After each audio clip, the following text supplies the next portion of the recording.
Hi ಎಲ್ಲರಿಗೂ ನಮಸ್ಕಾರ. Welcome back to our YouTube channel ನಮ್ಮ ರುಚಿ ರೈಡ್. ಇವತ್ತು ನಾನು ಒಂದು quick and tasty drink Oreo milk ಶೇಕ್ನ ಮಾಡೋದು ಹೇಗೆ ಅಂತ ಹೇಳ್ಕೊಡ್ತೀನಿ, ಬನ್ನಿ. ಅದಕ್ಕೆ ಬೇಕಾಗಿರೋ ಇಂಗ್ರೀಡಿಯೆಂಟ್ಸ್: ಚಾಕ್ಲೇಟ್, ಹಾಲು, ಐಸ್ ಕ್ಯೂಬ್ಸ್ ಹಾಗೂ ಓರಿಯೋ ಬಿಸ್ಕೆಟ್ಸ್. ಮೊದಲಿಗೆ ಓರಿಯೋ ಬಿಸ್ಕೆಟ್ಸ್ನ ಒಂದು ಬೌಲ್ಗೆ ಹಾಕ್ಕೊಳ್ಳೋಣ. ಸ್ವಲ್ಪ ಚಾಕ್ಲೇಟ್ಸ್ನ ಕಟ್ ಮಾಡ್ಕೊಳ್ಳೋಣ. ಇಲ್ಲಿ ನಾನು ಡಾರ್ಕ್ ಚಾಕ್ಲೇಟ್ ಯೂಸ್ ಮಾಡಿದ್ದೀನಿ. ನಿಮಗೆ ಯಾವ ಚಾಕ್ಲೇಟ್ ಬೇಕು ಅದನ್ನು ನೀವು ಯೂಸ್ ಮಾಡ್ಬೋದು. ಓರಿಯೋ ಬಿಸ್ಕೆಟ್ಸ್ನ ಒಂದು ಮಿಕ್ಸಿ ಜಾರ್ಗೆ ಹಾಕ್ಕೊಳ್ಳೋಣ. ಒಂದು 6 to 7 ಓರಿಯೋ ಬಿಸ್ಕೆಟ್ಸ್ ಯೂಸ್ ಮಾಡಿದ್ದೀನಿ.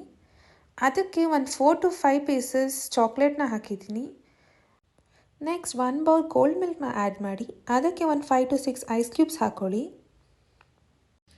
ಅದನ್ನು ಚೆನ್ನಾಗಿ ಬ್ಲೆಂಡ್ ಮಾಡ್ಕೊಳ್ಳಿ. ನೆಕ್ಸ್ಟ್ ಬ್ಲೆಂಡ್ ಆಗಿರೋ ಮಿಕ್ಸ್ನ ಒಂದು ಗ್ಲಾಸ್ಗೆ ಪೋರ್ ಮಾಡ್ಕೊಳ್ಳಿ.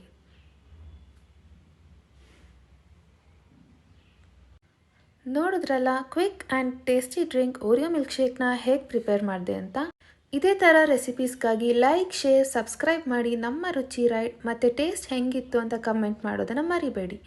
ಸಿಗೋಣ ನೆಕ್ಸ್ಟ್ ವಿಡಿಯೋನಲ್ಲಿ. Take care, happy cooking.